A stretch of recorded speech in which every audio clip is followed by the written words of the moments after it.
Magandang araw po sa inyong lahat mga kababayan at welcome back dito po sa PNR at ito nga mga karibin natin, breaking news, finish na.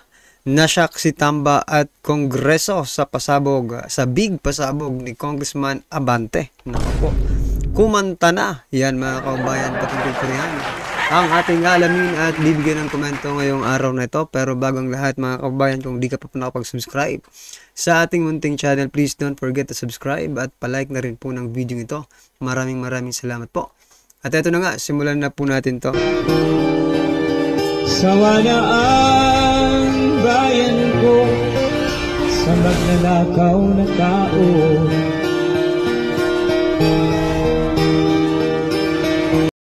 So yan mga kababayan, bago po natin i-play ang video ito, eto, may i-share po muna ako, no? Na balita, talagang magugulat kayo dito mga kababayan. Ito po, GSIS flag for 2 billion investment in 3 companies. Yan mga kababayan. O kayo pong mga members, no, ng GSIS.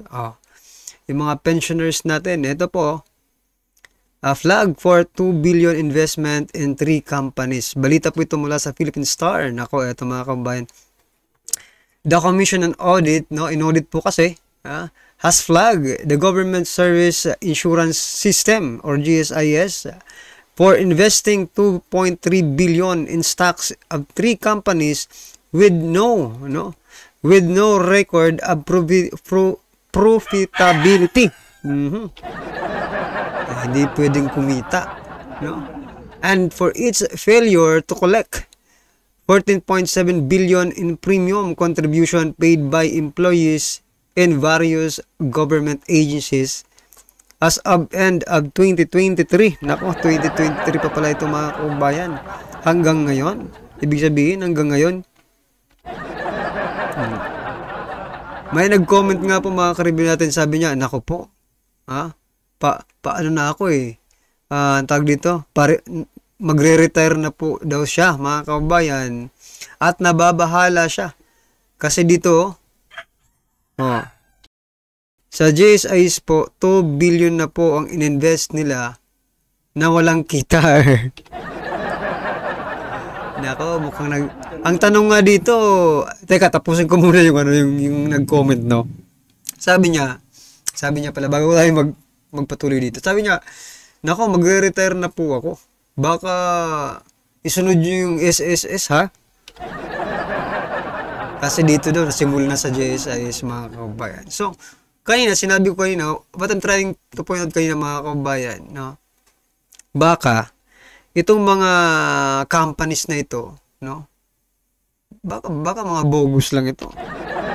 Baka mga ghost companies ito, ha?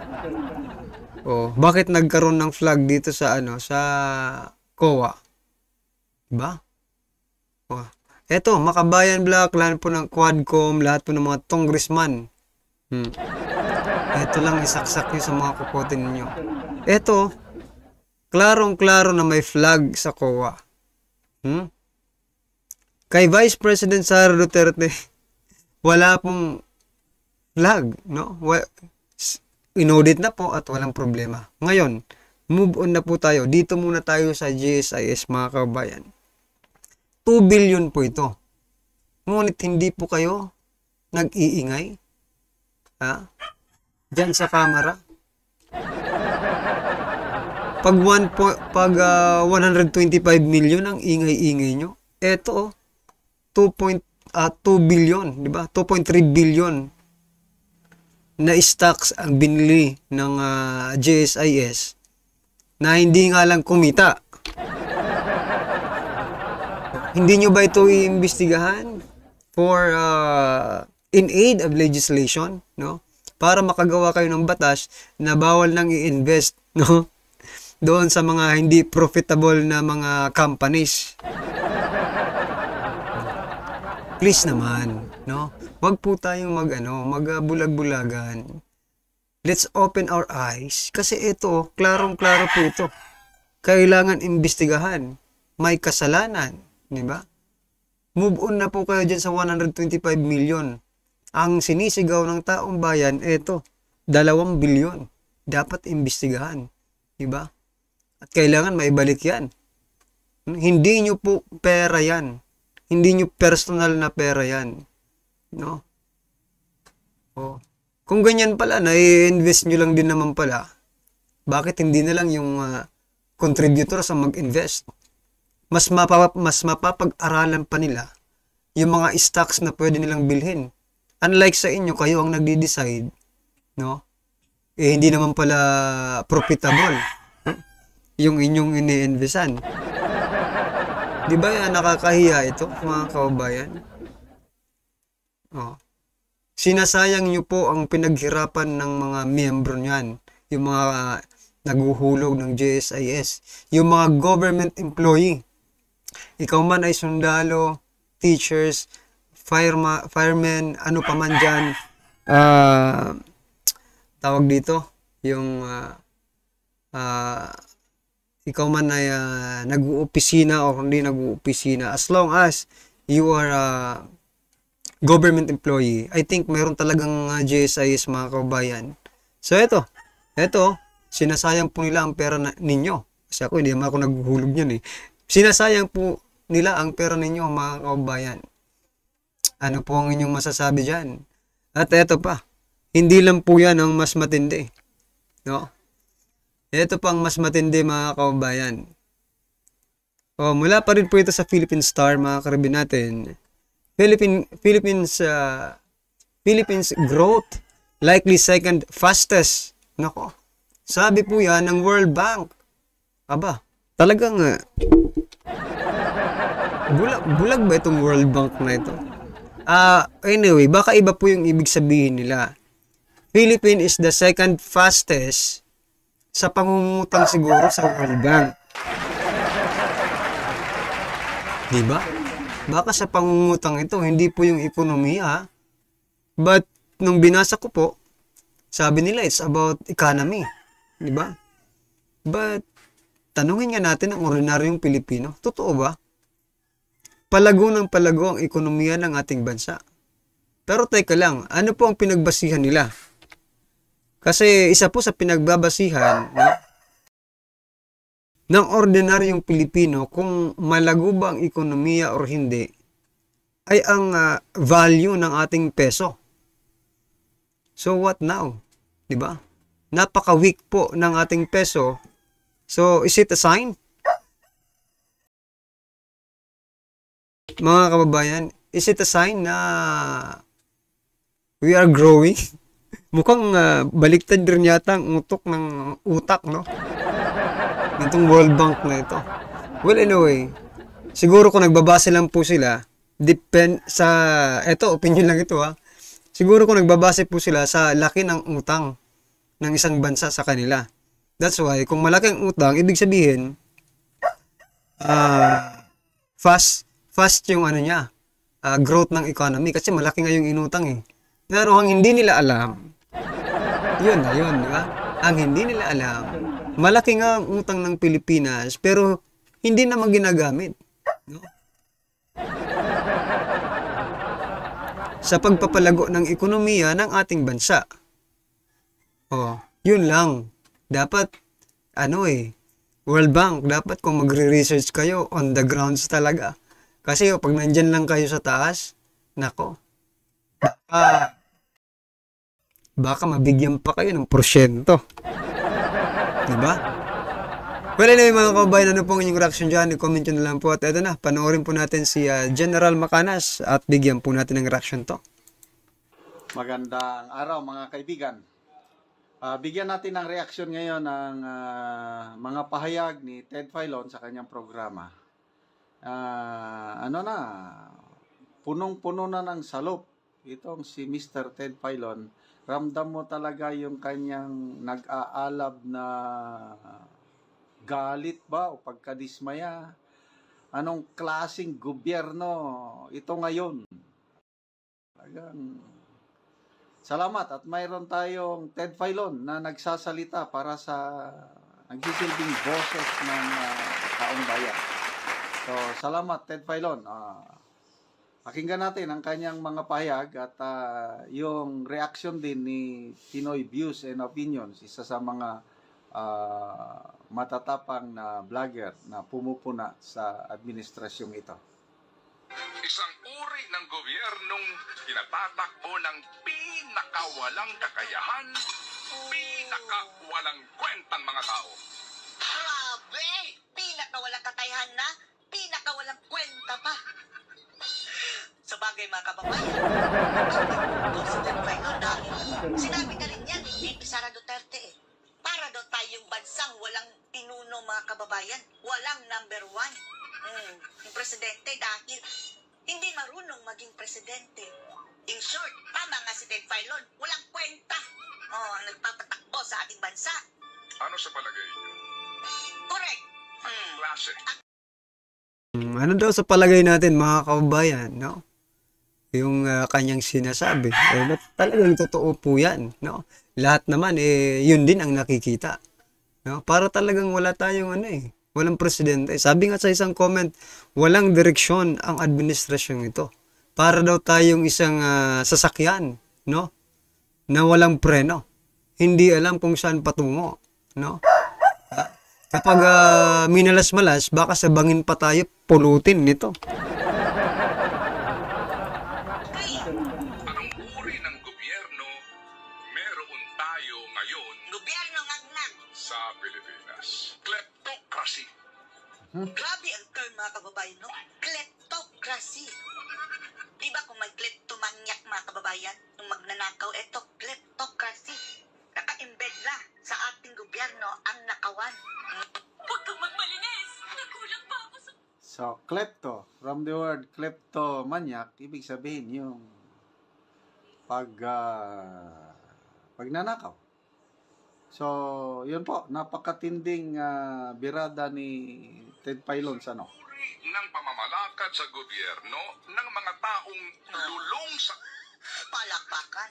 Di ba? Diyan mga kababayan, the House of Representatives. Nakasentro yung kleptocracy. korupsyon, Ayan pa, Nung magaling lang sa bunganga mga kababayan pero walang gawa. Puro ngawa, walang gawa. mga taong ginagamit ang posisyon sa gobyerno para Grabe palakpak niya sa ng zona ni BBM. Namula ang kanyang kamay mga kababayan ni Tulfo afterwards. Nagpamassage pa mga kababayan dahil masakit ang kamay sa kakapalakpak. magkamal ng yaman sa Magkamal ng kapinsalahan yaman. ng taong bayan. At expense of people's money. Kakristocracy. Puro kasi. From the Greek word kakristo, meaning worst. Worst. Kung may mas worst pa sa worst mga kababayan, eto na yun. The worst president ever.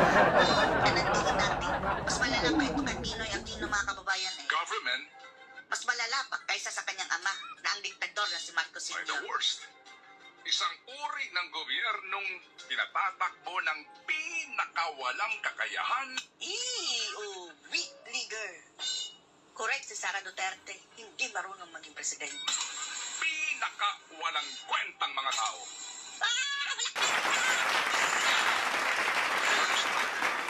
Tama. Tama. Agree kami. Anong klase?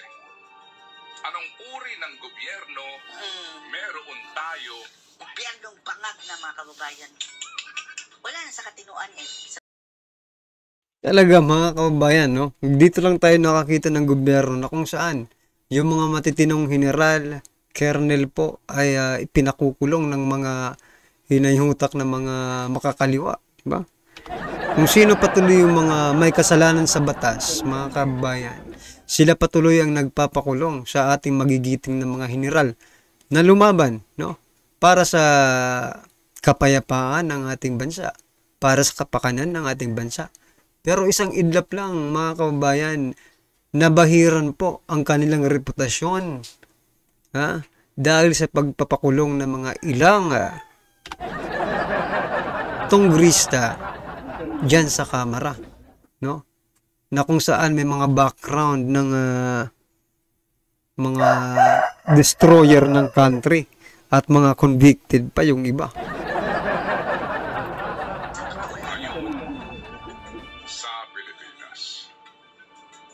Bayan, Bayan? mag-isip na po tayo mabuti. Oh, hanggang isip na lang ba tayo? Walang gawa? Mahirap kasi mga kababayan. Systematic na ang, parang mafia na ang naging kalakaran ngayon mga kababayan, ano? Hawak nila lahat eh. Think about it. Think about it. Sinasabing may demokrasya sa Pilipinas sapagkat Inaabuso ang demokrasya mga kababayan. inihahat At eto naman ang kanilang ginagamit ngayon para mang-abuso sa kapangyarihan. May demokrasya daw eh. Sila lang ang may din demokrasya. ang mga leader ng bansa sa pamamagitan ng umano'y malayang halalan. Malayang halalan pero ang pinaplano sa halalan mga kababayan, mag-release ng ayuda. Na ang sabi ni Bibi Sara, it's a form of vote buying. Oh, May tatlong sa. paano pa ba yan malayang halalan? Na parang binibili nyo na ang halalan. Ay ang gobyerno na dapat ay nagpapatupad ng tinaguriang check and balance o pagsiguro na walang umaabuso sa ehekutibo. Paano na yan? Check and balance? Ay, yung Senado sana mga kababayan ang mag-check and balance doon sa kababuyan na ginawa ng Congress. Binigyan lang ng portion mga kababayan ng ayuda, ng budget, nagdadaan sa kanila. Humayag na. Nawala ang mga prinsipyo ng mga animal. Legislatura at hudikatura. Sama-sama silang Ngayong pagpangag. Mayo 12, magiging malaya na naman ba ang ating halalan? Nakahanda na ang ayuda. What do you expect? Magiging malaya na naman ba ang ating halalan? Kinokontrol na nga ngayon pa lang. Diba? Minamanipula na nga ngayon pa lang. Yung mga hindi nila gustong mga kandidato ay pinagtatanggal. Yon. Pinanigan po ng Korte Suprema at pinabalik. Yung naka-print na po ng balot. Paano ba yan? Charge to experience? Aba, hindi po pwede ang magkamali dyan sa COMELEC. Kayo po ang nangangasiwa dyan, di ba? Kung sa mga regular private company nga kapag nagkamali ka, tinatanggal agad di ba? Pag nagkamali ka, i-charge sa'yo, di ba? Pag nag-short ka, for example, ikaw po ay kahera, di ba? Pag ikaw po ay nag-short ng yung pera, no? Pinababayaran yan sa'yo. At posibleng ma-fired ka pa, di ba? Kasi iisipin nila nagnakaw ka no? Ngayon, dito naman po sa ating mga government agencies, no? Mga departamento, pag nagkakamali sila, okay lang. Charge to experience, with the expense of the taxpayers' money, di ba? Sana ngayong mga Pilipino, no? Alam natin, marami sa atin mabibigyan mga kababayan ng datong para iboto yung mga taong iyon. Pero tanggapin nyo na ang pera kung talagang kailangan nyo ng pera, ha? Kung hindi nyo kailangan, tanggapin nyo pa rin. Kayo na lang ang mamigay sa iba. Ibigay nyo na sa mga nangangailangan. Pero huwag kayong magpapagamit. Huwag kayong magpapautok. So, ayun, demokrasya nga dahil may eleksyon. Kaya lang, problema sa atin, mga voters natin is kulang pa sa maturity. Ang simula ng corruption ay nandyan sa eleksyon. Dahil may mga botante pa tayo na hindi iniisip ang kapakanan ng bayan. Ang iniisip lang yung makuha ngayon na ilang daang piso. Makaabot ng 1,000. Tatanggapin yun at bubutuhan na lang kung sino yung nagbigay sa kanilang salapi. Doon na po nagsisimula na nagkakaroon ng ganitong klaseng gobyerno. Kaya hindi rin natin ang simula talaga sa pagbabago is dyan sa halalan. Sana magising na ang mas nakakaraming botante na huwag ibenta ang kanilang boto. Para ang manalo, yun lang may kakayahang mamuno, may puso, may malasakit para unahin ang taong bayan, ihuli ang sarili. Ang nangyayari ngayon, nauuna ang sarili bago ang taong bayan. Okay. So, again, mga kaibigan, pasalamatan ko kayo sa inyong panonood sa ating mga videos. Nakakatulong po tayo sa nangangailangang katutubong talaandig sa Bukidnon. Okay. Ayan mga kababayan, ako. Itong si Abante, pumiyok na rin no? Diyan sa Kongreso mga kababayan at mukhang hinahamon yung authority, no? Kung ipapasa ba or hindi yung impeachment ni Vice President Sara Duterte, no? China-challenge niya nga po si Speaker Martin Romualdez kung gaano ba ito ka makapangyarihan, nako. Diba? Oh. Well, anyway, mga karibin natin, ano po ang inyong opinion, reaksyon patungkol po sa video ito, i-comment lang po sa baba. Para at least alam po ng ating mga kabayan ang inyong opinion. Maraming salamat po. Sawa na ang bayan ko sa magnanakaw na tao.